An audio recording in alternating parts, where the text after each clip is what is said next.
Bumi Flores menyajikan bentang alam lengkap bagi penikmat berkah ilahi. Lautan Rupawan, Pantai Perawan, bentang kepulauan, hingga pegunungan. Di dalam perut bukitnya terdapat logam, mineral yang diincar banyak orang sejak dahulu kala.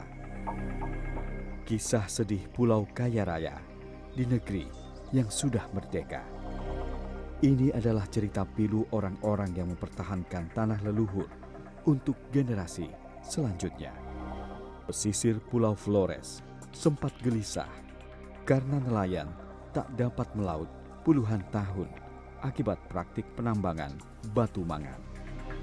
Komponen kunci industri baja, tetapi juga beracun jika konsentrasinya terlalu tinggi dalam tubuh manusia. Tambang batu mangan salah urus di desa Sirise meninggalkan derita puluhan tahun bagi warganya. Ketika hampir sekarat, semangat hidup itu hadir kembali dari gereja.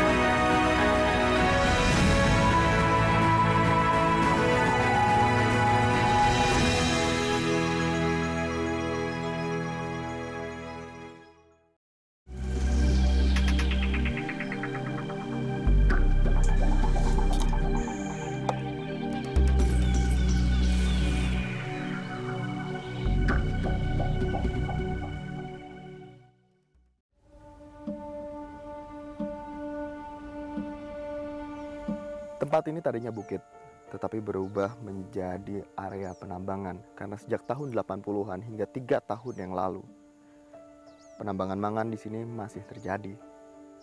Setidaknya dalam kurun waktu 30 tahun, penderitaan dirasakan oleh warga di Desa Sirise, Nusa Tenggara Timur yang merasakan dampak langsung dari limbah mangan yang ada di sini. 7 tahun yang lalu saya sempat datang ke sini merasakan langsung begitu tercemarnya udara. Bahkan air laut menghitam. Air, bahkan tanah juga menghitam menyebabkan nelayan tidak dapat melaut. Tidak ada yang berkebun. Mereka terpaksa menjadi buruh tambang dengan bayaran pas-pasan. Tetapi keadaan ini perlahan-lahan berubah ketika perusahaan tambang pelan-pelan juga menutup tambangnya karena izin akan selesai pada tahun 2017 ini. Warga di sini bangkit kembali, ada yang melaut. Ada pula yang coba kembali berkebun karena alam juga memulihkan keadaan jika dijaga oleh manusianya.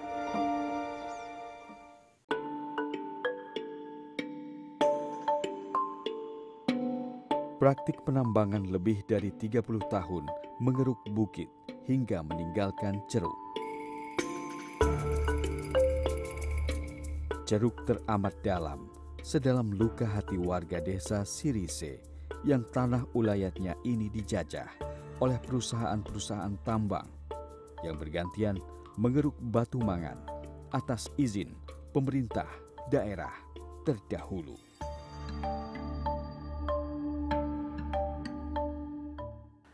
Pencemaran udara, pencemaran lingkungan mereka karena debu-debu dari pertambangan itu, karena ini pertambangan mangan, jadi debunya itu berterbangan kemana-mana, apalagi di daerah pesisir, angin sangat kencang.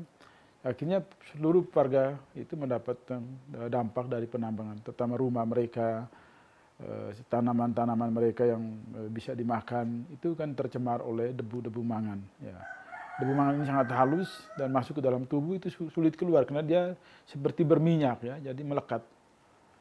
Dan kondisi itu sangat buruk di lapangan. Saya sendiri beberapa kali ke desa, saya menyaksikan sendiri bagaimana masyarakat itu dipekerjakan dengan keamanan kerja yang sangat rendah, ya, di mana ibu-ibu itu duduk memilih itu, memisahkan batu gamping dari mangan dengan masker yang sudah kotor dan kaos tangan yang itu saja, lalu sepatu tidak ada. Ibu-ibu dengan sarung duduk memilih itu.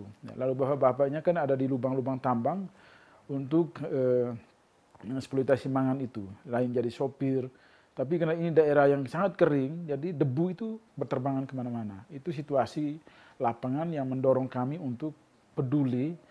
Saya waktu itu memutuskan bahwa ini harus dibantu.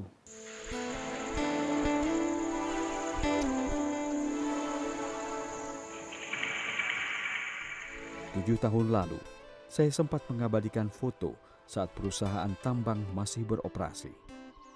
Udara yang saya hirup kala itu tercemar debu mangan karena lokasi penambangan dan permukiman berhimpitan. Angin darat membawa debu mangan ke permukiman di pesisir.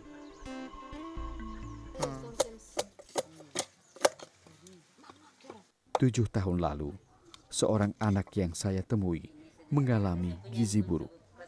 Ia sempat mengeluhkan dadanya sesak. Saya tidak tahu bagaimana nasibnya sekarang. Tetapi takdir kembali mempertemukan saya dengan anak itu. Raflianus Sandri Pedor, biasa disapa Rafli, kini sudah bisa bernafas lega. Ia terlihat sehat.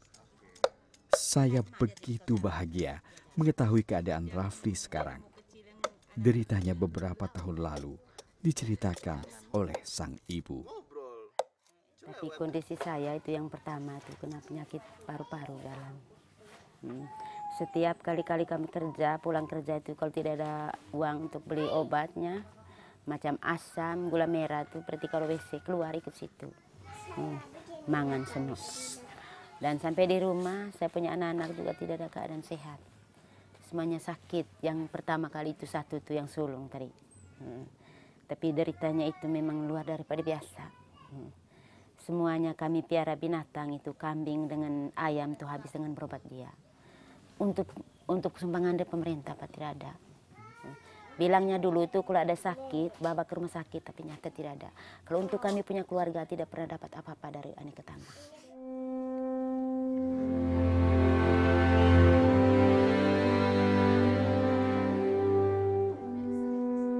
Sang ibu sampai saat ini masih terus memantau keadaan Rafli. 1 pekan setelah ia lahir, batuk tak berlendir itu menyerang selama 100 hari. Dalam putus asa, gereja menolong Christina untuk melanjutkan pengobatan Rafli. Hingga menginjak usia 5 tahun, Rafli masih sakit. Dalam foto 7 tahun lalu, Rafli dan Sandro adiknya adalah anak-anak yang takut bermain keluar. Sekarang, semua yang ada di foto ini dalam keadaan sehat.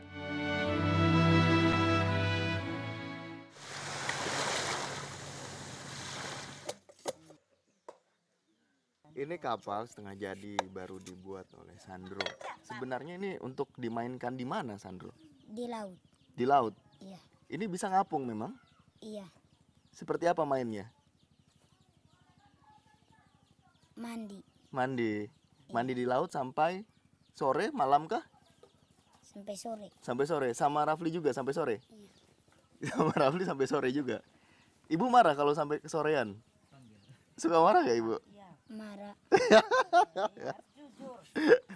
Nah, mandi di laut airnya seperti apa? Jernih. Sudah jernih sekarang? Tidak Iya. hitam lagi kah? Tidak. Tidak hitam? Iya.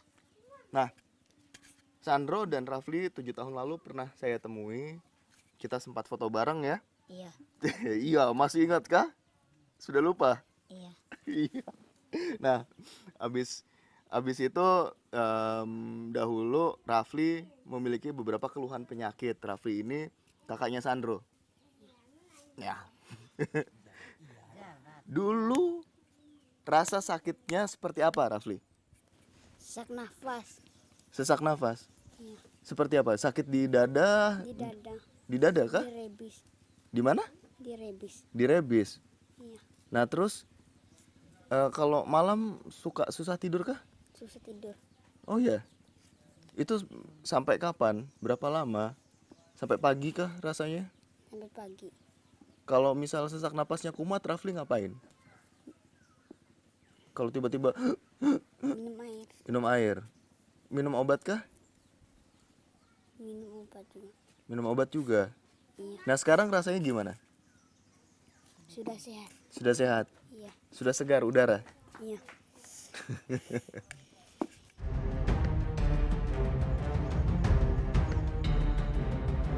Bapak sempat dipenjara karena membela tanah dan hak Bapak sendiri di Sirise. Bagaimana ceritanya, Pak? Oh, ceritanya begini, Pak.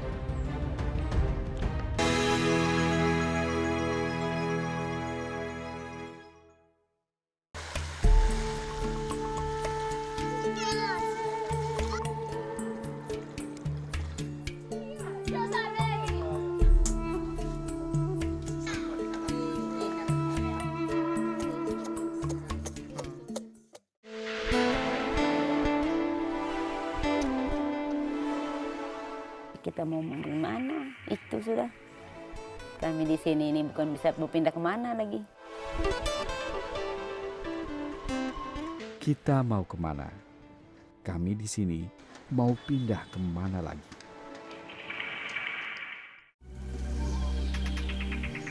Tanah adat yang mereka diami terusik izin pertambangan. Luasan tanah ulayat milik desa Sirise belum pernah tercatat, tetapi memiliki garis batas yang jelas. Batasannya adalah laut, Sungai Ahe, dan Lolo. Lalu ke arah selatan adalah Golo Carik atau Gunung Carik. Lodok di desa Sirise adalah satu-satunya lodok tanah kering di pesisir Flores. Dari atas sini, garis batas antar lingko nampak samar karena lodoknya berupa tanah kering. Kita bergeser sebentar menuju Ruteng di Manggarai Tengah. Bagi lingko tanah basah, penampakan lodok seperti sarang laba-laba terlihat jelas. Ini juga diterapkan di lodok tanah kering. Bapak sempat dipenjara karena membela tanah dan hak Bapak sendiri di Sirise. Bagaimana ceritanya, Pak? Oh, ceritanya begini, Pak. Jadi perusahaan masuknya tanpa pengetahuan warga Sirise sehingga pada waktu kami denda, Pak. Denda itu babi seekor, rokok surya, 1 slot, tuak sopinya 20 botol. Itu denda karena tidak izin, Pak. Lalu kemudian kita bersama dengan perusahaan dan masyarakat sampai di atas yang katakan orto kami oleh kopi, kita berikan batasnya dan langsung pada waktu itu kami beritahukan pada perusahaan di dalam ini ulat kami tidak boleh dikegiatan lagi seperti ini, Pak. Kalau di luar silakan, kami terlarang, itu haknya orang. Tapi kami tetap baca situasinya, tetap kegiatan mereka di dalam ulat yang kami sudah sepakat tadi itu. Sehingga pada waktu kami proses, Pak. Nah, kami bilang di penjara. Saya penjara 5 bulan bersama 3 teman saya itu di Ruteng. Lama penjara itu, Pak, 5 bulan. Sehingga pembebasan kami dari Bapak Hakim pada waktu itu tanggal 5 Januari 2011. Itu, Pak. Sedangkan orang perusahaannya dibebaskan. Sehingga di sini kami merasa sangat kecewa. Kok bagaimana jalannya proses masalah itu. Kenapa Pak Sipri dan kawan-kawan bisa dipenjara padahal Bapak membela tanah Bapak sendiri? Ya itu urusan bagian pemerintah, Pak. Kami sebuah mempertahankan apakah ini dari pemerintah mau jauh gitu, jadi kami tetap mempertahankan jalan bagaimana prosesnya itu kami tetap siap, kami tetap dan tolak, tidak apapun gesernya, Pak. Sejalan pemeriksaan AP atau dari pemerintah urusan kami itu kami tidak lain dan tidak bukan jawaban kami adalah tolak tambang. Itu saja, Pak. Bapak tua dan warganya tidak sendiri. Bersama dengan Keuskupan Agung Ruteng, langkah terjal merebut kembali tanah ulayat mereka terasa sedikit lebih mudah.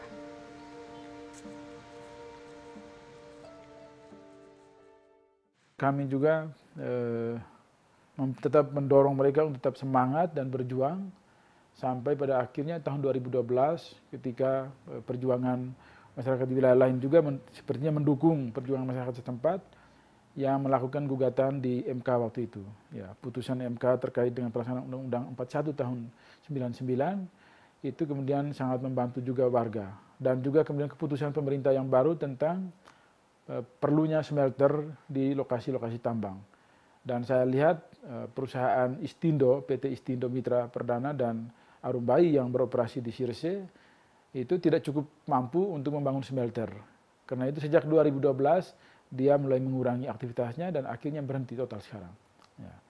Meskipun izinnya masih berlaku sampai Oktober tahun ini, 2017 ini.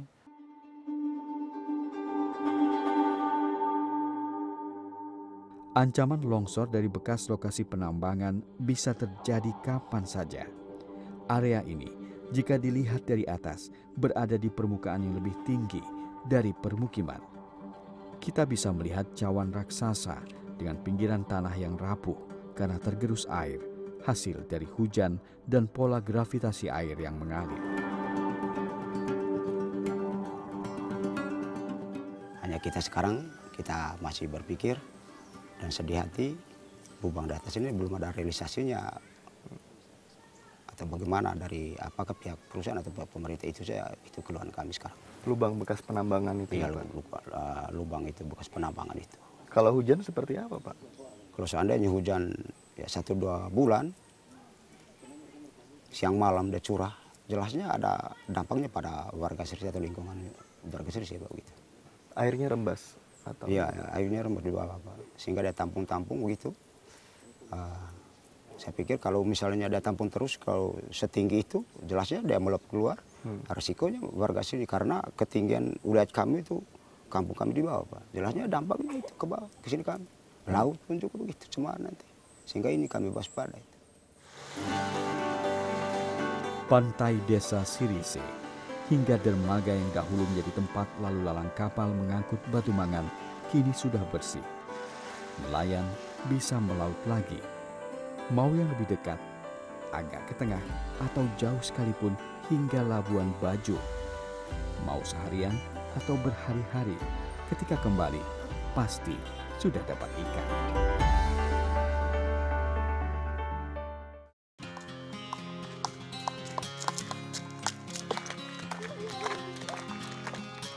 Lega. Pokoknya kami anak-anak juga bebas bermain ke bawah. Kalau dulu Patri bisa angin begini berarti masuk di dorang punya mulut itu apa? Abu mangan.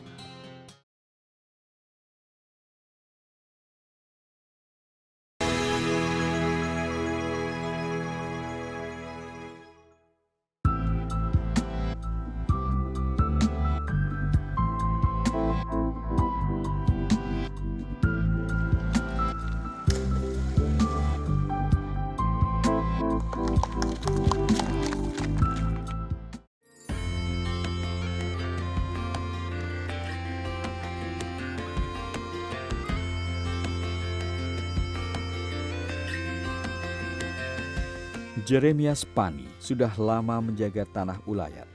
Ia gigih memperjuangkan tanahnya bersama bapak tua. Ia juga sempat dipenjara. Kegigihan itu berbuah hasil. Ia sudah kembali melaut. Jeremias adalah salah satu warga desa Cirece yang dalam waktu 15 tahun terakhir mengalami masa sulit saat ikan tidak lagi tersangkut dalam jaringnya. Lihatlah, air laut sudah tidak keruh lagi. Alam begitu bersahabat dengan manusia jika manusia menjaganya. Awalnya, sejak saya keluar penjara, laut itu masih tercemar sekali. Terus pelan-pelan, perlahan-lahan 3 tahun kemarin, baru kami agak merasakan hasil laut itu agak cukup, lumayan. Terus awalnya dulu, kami pergi melaut semasa masih ada tambang, kami tidak bisa melaut sekitar sini. Ya. Terus terang saja kami harus lari ke Labuan Bajo ataupun riung, itu baru bisa kami melaut. Itu pun kami sampai 2 atau 3 minggu baru bisa balik ke kampung. Kalau semasa masih ada tambang di sini, kami melaut itu hanya cuman sekedar hampir-hampir beli makan pun tidak cukup. Ya. Setelah 3 tahun kemarin ada kemajuan tambang ini tidak beraktif lagi, terus ini kami sudah bisa berusaha dapat kembali kami punya hasil laut. Kami bisa beli mesin, beli sampan yang baru, terus pukatnya bukan hanya 1 macam, bisa beli pukat 3 macam sekarang. Pukat tembang, pukat terendam, itu yang mata 2 inch, terus dengan pukat lapis. Ya. Jadi hasil laut kami sekarang, kami rasa sudah lumayan puasnya. Artinya tidak seperti semasa masih ada tambang, kami tidak bisa berbuat apa-apalah.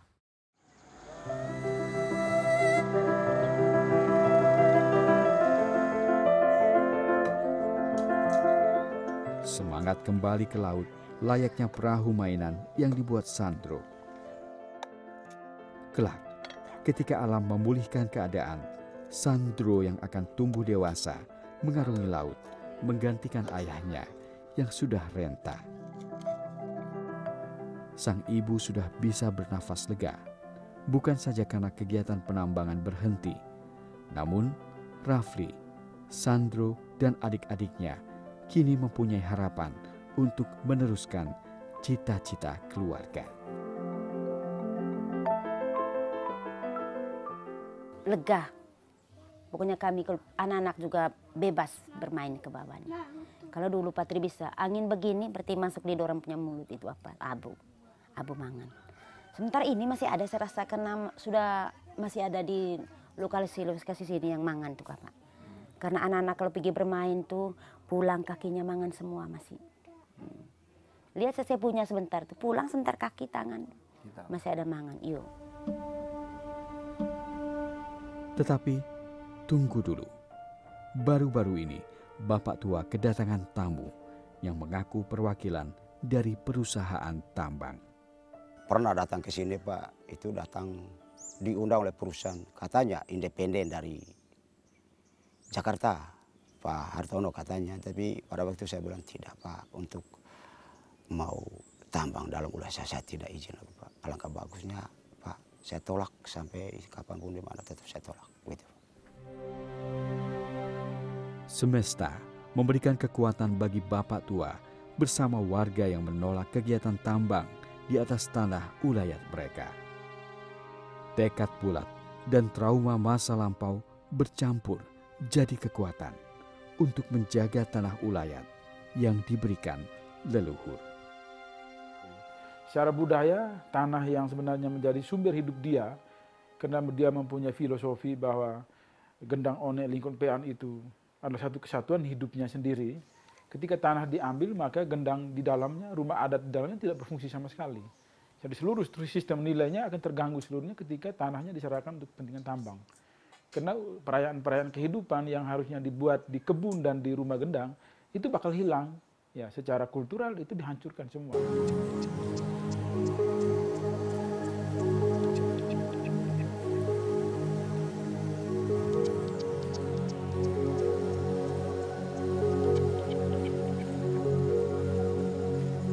Bukan saja merusak lingkungan, tambang salah urus ini juga merusak sistem budaya asli masyarakat Manggarai di desa Sirisi.